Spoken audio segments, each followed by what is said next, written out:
Christ and forgiveness go hand in hand in a lot of Christian conversations. That is one of the fundamental principles that Christ operated by, was forgiveness.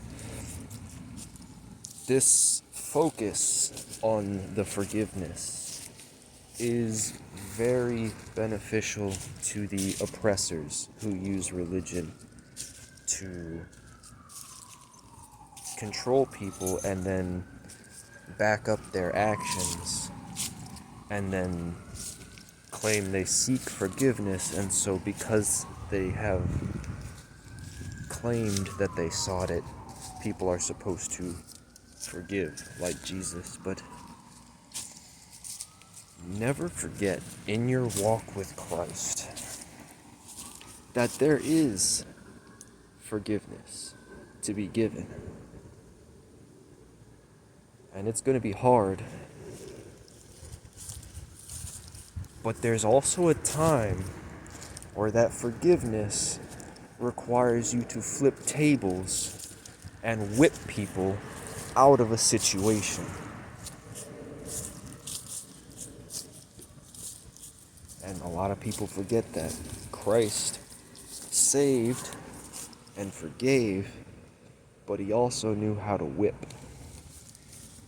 Christ did a lot more than just going around and performing miracles and feeding people.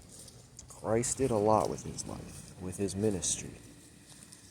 And we really only talk about the nativity, the birth of Christ, and his ministry that he began when he was 30 years old. But Christ was building his wisdom every year of his life.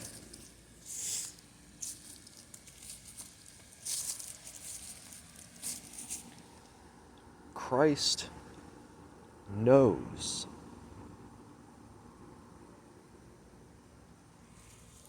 that there is a time to turn the other cheek and a time to pull out the whip, a time to fight. Christ was about peace, but his Father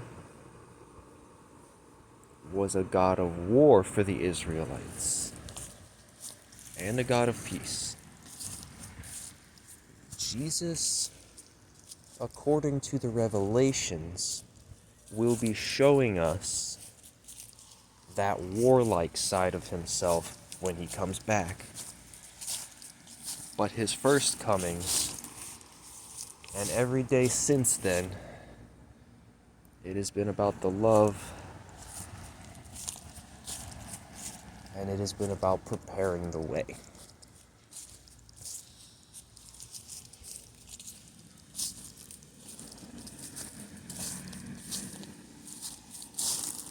Forgiveness is not given freely,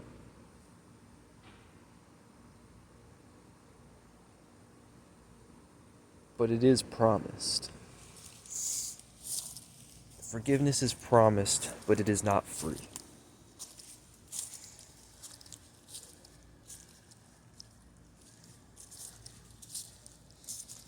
Oftentimes, to get the blessings that Yahweh would like to bestow upon you, you have to operate differently than you were doing before.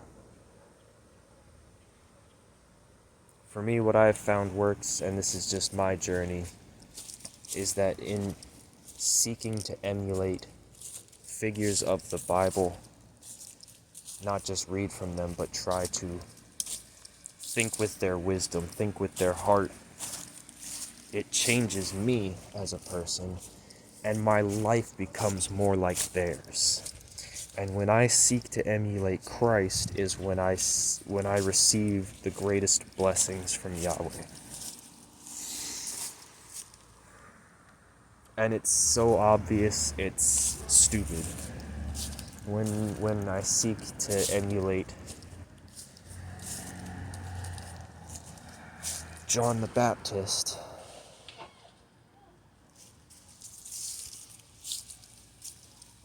I find people that need a little help.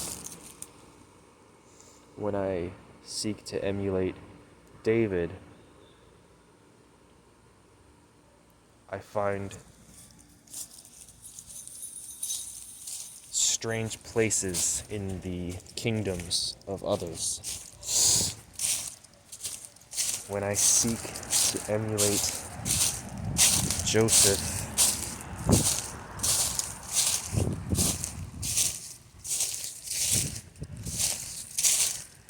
I gain a more tender heart for my ex-wife.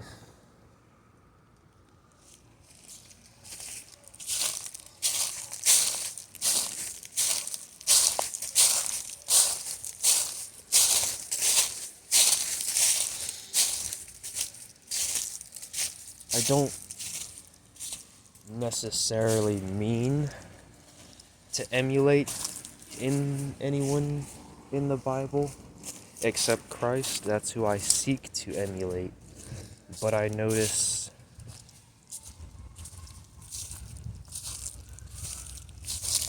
that I do things,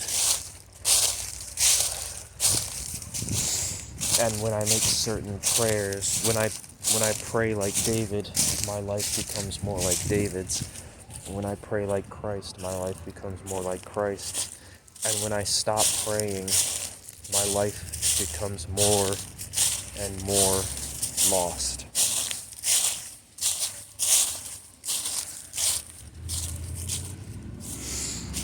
So on this Sunday, I would like you to join me in prayer, whatever your denomination is. Even if you believe nothing, just take a moment and close your eyes and think only to yourself these thoughts. I pray for guidance. I pray for wisdom. I pray that the path to where I want to be is revealed to me.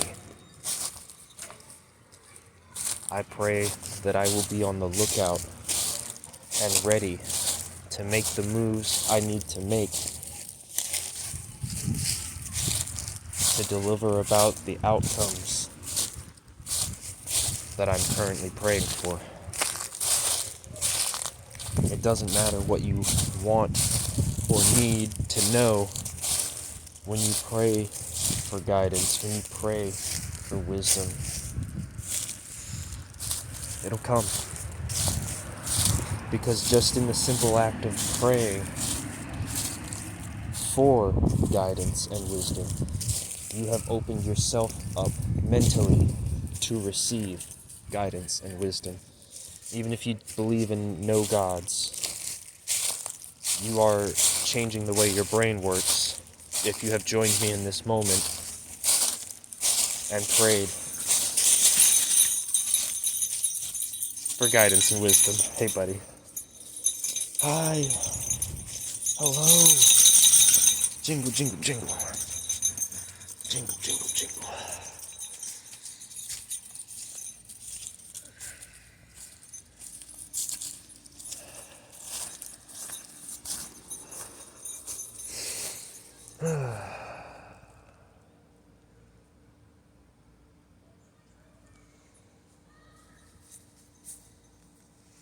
Yes. Alright. Have a good day. Peace upon you. Just peace. Peace. That's all I want for you is peace. I hope you get it. I pray you get the peace you sought.